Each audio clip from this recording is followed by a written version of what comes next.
Interesting వార్త and చాలా comedy కూడా అనిపించింది. ఏంటంటే మంత్రులకు టెన్షన్. దాంట్లో ఆ మంత్రులది క్యారికేచర్స్ ఉంటాయి కదా, చాలా కామెడీగా, చాలా సిల్లీగా, అసలు ఇంక ఎట్లా అంటే ఇట్లా పట్టుకొని ఇట్లా వణుకుతున్నారు. ఇక టెన్షన్ ఏంటంటే ఏఐసిసి అధిష్టానం పిలిచిందట. అధిష్టానం పిలిచిక తలంటబోతుంది కాబట్టి అందరు ఇట్లా ఇట్లా చెమటలు పట్టి ఇంక ఇట్లా అసలు ఏం చేయాలని ఒకరు గోర్లు కోరుకుంటున్నారు, ఒకరేమో ఇట్లా ఏడుస్తున్నారు, ఒకరేమో ఇట్లా ఏం జరుగుతుంది అన్నట్టుగా. గతంలో ఆంధ్రజ్యోతి పత్రికలో కూడా ఒక వార్త వచ్చింది, మంత్రులకు తలంటిన రేవంత్ రెడ్డి. సో ఇక్కడ ఏంటంటే ఇక్కడ ఏఐసిసి నుంచి ఇంకా వీళ్ళకి తలంటబోతున్నారన్నట్టుగా ఈ వార్త ఒకటి దర్శనం ఇచ్చింది. ఏంటంటే ఇది రేపు హస్తినలో సీఎం, పిసిసి చీఫ్, మినిస్టర్లతో ఏఐసిసి సమావేశం, ఒక్కొక్కరితో విడిగా భేటీ కానున్న అగ్రనేతలట. నేడు ఢిల్లీకి అమాత్యులు. అధిష్టానం వద్ద ఇప్పటికే ప్రోగ్రెసివ్ రిపోర్ట్, అవినీతి ఆరోపణలు, కుటుంబ సభ్యుల జోక్యంపై ఆరా తీసే ఛాన్స్. ఏం క్లాస్ తీసుకుంటారోనని మంత్రుల్లో ఆందోళన. సో మీకు ఇదంతా కూడా దానికి సంబంధించిన ఈ మంత్రులకు సంబంధించిన ఈ క్యారికేచర్స్ వేస్తాను. ఇందులోనట మంత్రులకేనట ఇది, ఈ యొక్క క్లాసులు, ఈ తలంటే ప్రోగ్రాము మంత్రులకేనట. మరి ముఖ్యమంత్రికి మరి ఇప్పుడు ముఖ్యమంత్రి కుటుంబ సభ్యుల జోక్యము, ముఖ్యమంత్రి అన్న తమ్ముళ్ళ జోక్యము, ఇక్కడ రియల్ ఎస్టేట్ దందాలు, ఇక్కడ ఎవ్రీథింగ్ ఏది జరిగినా కూడా ఆ కుటుంబ సభ్యులకు సంబంధించిన వాళ్ళకు ఆమ్యాలు వెళ్తానే ఉన్నాయి. ఈ నుంచి మరి మీనాక్షి నటరాజన్ కేవలం మంత్రుల గురించి మాత్రమే రిపోర్ట్ ఇచ్చిందా? మరి ఇక్కడ తెలంగాణ ముఖ్యమంత్రి రేవంత్ రెడ్డి గురించి ఏమి రిపోర్ట్ అక్కడికి అందలేదా? సో ఎందుకు ఇంత టెన్షన్ ఎందుకు పడుతున్నారు? మరి ఈ వార్త రాపిచ్చింది ఎవరు అసలు? సో ఆ ప్రోగ్రెస్ రిపోర్ట్లో ఏముందనే టెన్షన్ మంత్రుల్లో నెలకొన్నది. తమ పనితీరుపై హైకమాండ్ రెస్పాన్స్ ఎలా ఉంటుందో అని మెజారిటీ మంత్రుల్లో ఆందోళన కనిపిస్తుందట. ఈ క్రమంలో వీళ్ళంతా కూడా ఢిల్లీకి పోతారట. దాంట్లో జూబ్లీ హిల్స్ బై ఎలక్షన్ బైపోల్కు సంబంధించి, అలాగే పంచాయతీ మున్సిపల్ ఎన్నికల్లో వారి పనితీరు పైన ఈ యొక్క ఇది ఉంటుందట. దాంతోపాటుగా చిట్టా విప్పనున్న హైకమాండ్ అంట.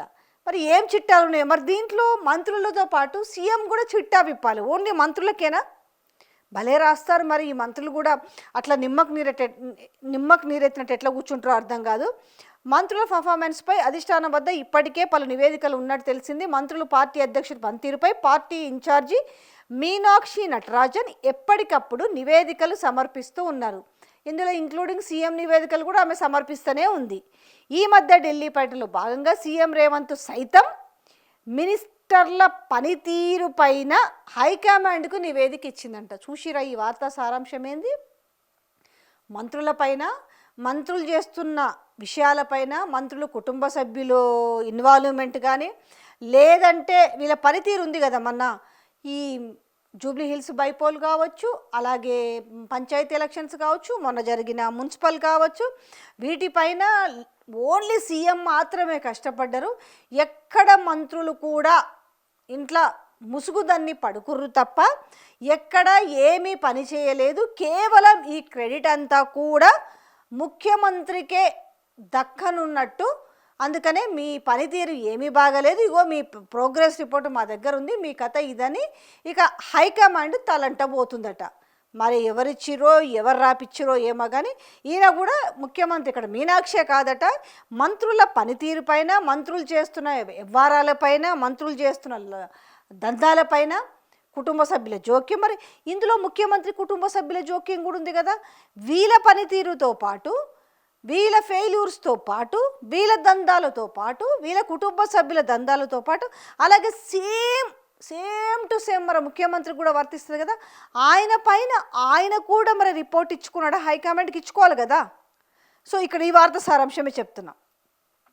అయితే ఇక్కడ అధిష్టానం అట ఈ రెండు నివేదికలు, ఒకటి మీనాక్షి నటరాజన్ ఇచ్చిన రిపోర్టు, రెండోది ముఖ్యమంత్రి రేవంత్ రెడ్డి ఇచ్చిన రిపోర్ట్ను రెండు కలిపి జత చేసి తెచ్చుకోరు కదా, వాళ్ళు తెప్పించుకోరు కదా. ఇక వాటన్నిటిని స్టడీ చేసిన, ఆల్రెడీ స్టడీ చేసేసిరట ఏఎస్ నేతలు. ఇక వీళ్ళు వచ్చిన తర్వాత ఒక్కొక్కరిగా అంటే ముద్దాయిల్ని విచారించినట్టుగానట, ఒక అవగాహనకు ఆల్రెడీ వచ్చిరు కదా దాంట్లో ఏమేమి ఉన్నాయి అనేది. దాని తర్వాత ఒక్కొక్క మంత్రిని విడిగా పిలిచి ఆ నివేదికల్లో నెగటివ్ అంశాలపై వివరణ తీసుకునే అవకాశం ఉందట. ఇక కొంతమంది మంత్రులకు వ్యతిరేకంగా అధిష్టానానికి ఫిర్యాదులు సైతం అందినట్టు తెలిసింది. అందులో సహచర మంత్రుల కంప్లైంట్స్ సైతం ఉన్నట్టు సమాచారం అట. వీటన్నిటిపై అధిష్టానం వివరణ తీసుకునే ఛాన్స్ ఉంటుందనే చర్చ పార్టీ వర్గాల్లో జరుగుతుంది. ఇక అవినీతి ఆరోపణలపై మెజార్టీ మంత్రులపై అవినీతి ఆరోపణలు ఉన్నాయి. కొందరైతే తమ శాఖల్లోని అవినీతికి తోడు తమ జిల్లాలో భూ వివాదాలు, రియల్ ఎస్టేట్, కన్స్ట్రక్షన్ వ్యాపారులతో వాటాలు, ఇసుక మాఫియాతో సంబంధాలు కొనసాగిస్తున్నట్టు ఫిర్యాదులు ఉన్నాయట. కొందరు మంత్రులు అధికారులతో గొడవ పడటం, వారిని అవమానపరిచే విధంగా వ్యవహరిస్తున్నట్టు కంప్లైంట్స్ ఉన్నాయి. ఈ మధ్య తలెత్తిన కొన్ని వివాదాలపైన కూడా ప్రభుత్వానికి ఇటు పార్టీకి పెద్దగా తలనొప్పిగా మారాయి. వీటన్నిటిపైన అధిష్టానం మంత్రుల నుంచి వివరణ తీసుకొట్టిందట. ఇక శాఖల్లో ఫ్యామిలీల జోక్యం పైన సీరియస్ అంట. ఈ శాఖలలో మంత్రులే కాదు, ఈ వార్త రాష్ట్రాలకు మరే ఆ ముఖ్యమంత్రి పనితీరు, ముఖ్యమంత్రి పైన వ్యతిరేకత, ముఖ్యమంత్రి కుటుంబ సభ్యులు, భూదందాలు, రియల్ ఎస్టేట్ దందాల్లో వాటాలు, ఇవన్నీ కనిపిస్తలేవా? కోడై కూస్తుంది కదా సమాజం అంతా కూడా. సో ఇంకా మెయిన్ ఏంటి, ఢిల్లీ మీటింగ్ తర్వాత అయితే మంత్రులపైన ఇంత చర్యలు ఉంటాయట, మరి ముఖ్యమంత్రి పైన కూడా చర్యలు ఉంటాయని రాస్తే మంచిగుంటుంది. కేవలం ఇది మంత్రుల మీద రాపిచ్చిన వార్తగా స్పష్టంగా అర్థమవుతుంది. అయితే మంత్రులపైన మరి చర్యలు ఉంటాయని కూడా వాళ్ళే ఒక బాక్స్ ఐటమ్ రాసిరు. ఢిల్లీలో మీటింగ్ తర్వాత పనితీరు సరిగ్గా లేని మంత్రులపై ఏం యాక్షన్ తీసుకుంటారు? క్యాబినెట్ నుంచి తప్పిస్తారా? కేవలం శాఖల మార్పు వరకే పరిమితం అవుతారనే చర్చ పార్టీ వర్గాల్లో జరుగుతుంది. ప్రస్తుతం ఎంపీటీసీ, జెడ్పీటీసీ ఎన్నికలు ఉన్నాయి. ఆ తర్వాత గ్రేటర్ హైదరాబాద్, సైబరాబాద్, మల్కాజ్గిరి మున్సిపల్ కార్పొరేషన్ల ఎన్నికలు ఉంటాయి. ఈ ఎన్నికల తంతు పూర్తయిన తర్వాతే మంత్రివర్గం పునర్వ్యవస్థీకరణ లేదా శాఖల మార్పుపై అధిష్టానం నిర్ణయం తీసుకునే అవకాశం ఉంటుందట అనేసి ఈ వార్త. ఇంకా పీసీసీ చీఫ్ పనితీరు పైన కూడా నివేదికట. పీసీసీ అధ్యక్షుడిగా బాధ్యతలు తీసుకున్న తర్వాత మహేష్ గుణ తెలిసి ఈ సందర్భంగా ప్రభుత్వ భారతీయ ఎన్నులుగా ఏసీసీ పిలిపించిన ఏమను. సో ఓవరాల్గా ఏమనిపిస్తుంది అంటే ఈ ఐటెం చూస్తుంటే అటు పీసీసీ చీఫ్, ఇటు మంత్రుల పనితీరు సరిగ్గా లేదు. సో మంత్రుల అవినీతి, మంత్రుల కుటుంబ సభ్యుల జోక్యము, రియల్ ఎస్టేట్ దందాల్లో వాటాలు, సో ఇవన్నీ కలిపి కేవలం వాళ్ళ శాఖల్లోనే కాకుండా ఆ జిల్లాలో కూడా ఏ రకంగా వీళ్ళు అవినీతికి పాల్పడ్డారని చెప్పేసి మంచిగా వార్త రాసుకొచ్చారు. అయితే ఈ మంత్రులందరినీ ఎవరు వెనకేసుకొస్తలేను. కాకపోతే మంత్రుల గురించి రేపు ఏఐసిసి పెద్దలు, ఆ పెద్దల్లో కేసీ వేణుగోపాల్ కావచ్చు, ఖర్గే కావచ్చు, రాహుల్ గాంధీ కావచ్చు, వీళ్ళు కూర్చొని వీళ్ళని ఇన్వెస్టిగేట్ చేసినట్టుగా కూర్చోబెట్టి ముగ్గురు కూర్చొని టేబుల్ వేసుకొని సిట్ విచారణలో లేకపోతే సిబిసిఐడి విచారణలో, ఏసీబీ విచారణలో చేసినట్టుగా చేస్తారట. ఒక్కొక్కరిని కూర్చోబెట్టి వీళ్ళు కూర్చొని నువ్వు ఆ పలాన్ని ఎందుకు చేసినావు, మీ బామ్మర్ది ఇంట్లో జోక్యం చేసుకుండు, లేకపోతే మీ ఆవిడ ఇంట్లో జోక్యం చేసుకుంది, లేకపోతే మీ అన్న జోక్యం చేసుకుంటే మీ తమ్ముడు జోక్యం చేసుకుండు అని అడుగుతారట. పనితీరు ప్లస్ వీళ్ళ అవినీతి పైన. దాంతోపాటుగా వీళ్ళందరిది కలిపితే ఒక ఎత్తు అయితే ఇందులో మేజర్ అవినీతి ఎవరిది ఉంది? ఇప్పుడు పెద్ద తలకాయ ఎవరైతే ఉన్నారో వాళ్ళ కుటుంబ సభ్యుల జోక్యం ఎంత ఉంది? మున్సిపల్ ఎలక్షన్స్లో చూసినాం, వాళ్ళది లగచర్ల ఇష్యూలలో చూసినాము, వాళ్ళకు వాటాలు, కమిషన్లు. ఇవాళ రియల్ ఎస్టేట్లో ఏ పెద్ద అపార్ట్మెంట్ దగ్గరికి పోయినా కూడా చెప్తారు. ఆఖరికి ఈరోజు హైదరాబాద్ మాదాపూర్ అయ్యప్ప సొసైటీలో ఎవరన్నా 2 ఫ్లోర్లు లేపాలంటే ఫ్లోర్కి ఎంత కమిషను ఇవాళ ఆ బిగ్ బ్రదర్స్కు చెల్లించాలో కూడా తెలిసిన విషయమే. ఇవాళ 100 ఎకరాలని ఏ రకంగా కొల్లగొడుతున్నారనే విషయం తెలవాల్సిందే. మరి ఇన్ని ఉన్నాయి కదా, ఒకటా రెండా చెప్పాలంటే చాంతాడంతా ఉంది. ఇక పీసీసీ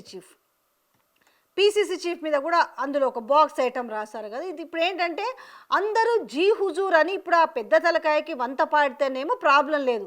ఎవరైనా ఇండివిజువల్గా డెసిషన్స్ తీసుకుంటే మాత్రం ఖచ్చితంగా తలంటుతారు, తలంటిండ్రు అనేసి వార్తలు రాపిస్తున్న నేపథ్యం కనిపిస్తుంది కదా.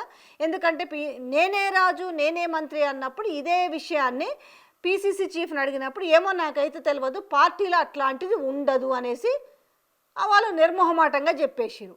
ఇప్పుడు ఈయననేమో నేనే అన్నిటికీ, నా మాటే శాసనం, నా మాటే జీవో, నేనే రాజు నేనే మంత్రి అని చెప్తుంటే ఒకవైపు ఈ మాటను ఎవరు కూడా సీరియస్గా తీసుకుంటలేరు. కాబట్టి మరి ఖచ్చితంగా తలంటాల్సిందే. ఎందుకంటే ఇవాళ ఒక దాంట్లో ఇంకెందులో రాశారు, పాపం అధిష్టానం ఆయనని నెగ్గనిస్తలేదు, మంచిగా నిర్ణయాలు తీసుకుంటుంటే రేవంత్ రెడ్డి అని. ఒక దాంట్లోనేమో అధిష్టానము రేవంత్ రెడ్డిని పడనిస్తలేదని ఒక దాంట్లో వస్తుంది, ఒక దాంట్లోనేమో రేపు ఏఐసిసి పెద్దలంటే మంత్రులకు ఏ రకంగా తలంటబోతున్నారని వాళ్ళ క్యారికేచర్స్ వేసి ఇట్లా వణుకుతూ భయపడుతున్నట్టుగా, లేకపోతే ఒకరు ఏడుస్తున్నట్టుగా, సో వాళ్ళు ఎంత భయంలో ఉన్నారో అనేది ఆ క్యారికేచర్స్ వేసేసి వాళ్ళని చెప్తున్నారు.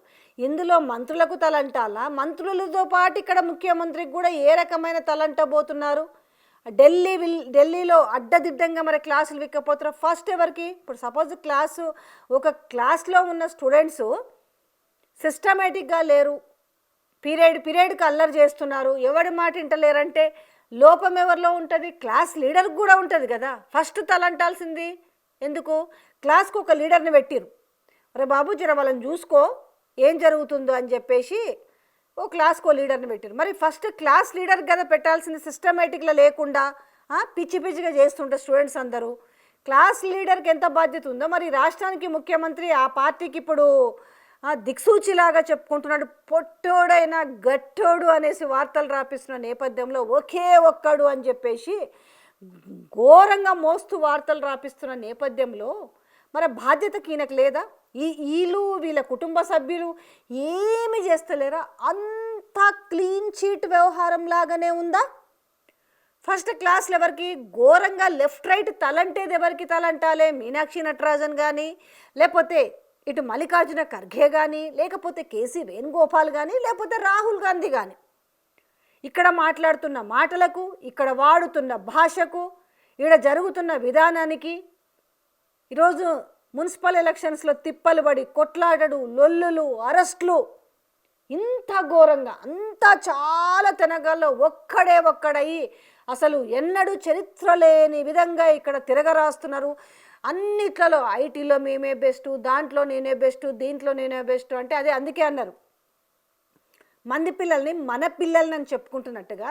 గతంలో ఐటీ రంగంలో సాధించిన విప్లవాలు గత ప్రభుత్వంలో, తర్వాత వ్యవసాయ రంగంలో సాధించిన ఘనత, ఇవన్నీ కూడా ఇప్పుడు మా ఖాతాలోనే వేసుకుంటున్నాము అని అంటే జస్ట్ పేరొకటి మార్చుకుంటే సరిపోతుందన్న దాంట్లోనే ఉన్నారు. కానీ గత 10 ఏళ్లలో జరిగిన దానికి ఇక్కడికొచ్చిన సరే రాహుల్ గాంధీ పక్కన పెడదాం, ఇక్కడికొచ్చిన మీనాక్షి నటరాజన్ తెలియదా? తెలంగాణ ఏంది, తెలంగాణలో పరిస్థితులు ఎట్లున్నాయి, 2014 ముందు ఎట్లున్నాయి, ఇప్పుడు ఎట్లున్నాయని ఆ రిపోర్టు కూడా మిచ్చి ఉంటుంది కదా. ఈరోజు వీళ్ళొచ్చి ఏం డెవలప్ చేసిర్రు, ఏడన్నా ఒక కాలువ తీసిరా, ఏడన్నా ఒక తట్టెడు మట్టి తీసిరా, ఇవన్నీ కూడా ఆమె ఖచ్చితంగా రిపోర్ట్ ఇస్తుంది కదా. మరి వీటి గురించి కూడా తలంటాలి కదా. సో ఏంటంటే ముందుగా తలంటుడు కార్యక్రమం ఎవరికి ఉంటుంది అనేది కొంచెము దీంట్లోకి వస్తే మిగతాది మంత్రుల గురించి మాట్లాడవచ్చు. కానీ ఈరోజు ఆ మంత్రులు కూడా మరి నిమ్మకు నీరెత్తినట్టు ఎందుకు అర్థం కాదు. కానీ ఇలాంటి వార్తలు రాపిస్తున్న నేపథ్యంలో మరి ఇది నిజమా, తలంటుతారా, లేకపోతే నిజంగానే రేపు వీళ్ళ పనితీరు బాగలేకపోతే మరి వీళ్ళని పీకేస్తారా, లేకపోతే క్యాబినెట్ షెఫిల్స్ ఉంటాయా? ఎవరిని పీకేస్తారు? కోమటిరెడ్డి వెంకటరెడ్డిని వీకేస్తారా, ఉత్తమ్ కుమార్ రెడ్డిని వీకేస్తారా, శ్రీధర్ బాబుని వీకేస్తారా, పొన్నం ప్రభాకర్ని పీకేస్తారా, జూపల్లిని వీకేస్తారా, వాకటి శ్రీయర్ని, ఎవరిని పీకేస్తారు, ఎవరిని ఉంచుతారు? సో నిజంగానే ఇంతమంది పోస్టులు ఊడి మళ్ళీ కొత్త పోస్టులు వచ్చే అవకాశం ఉందా?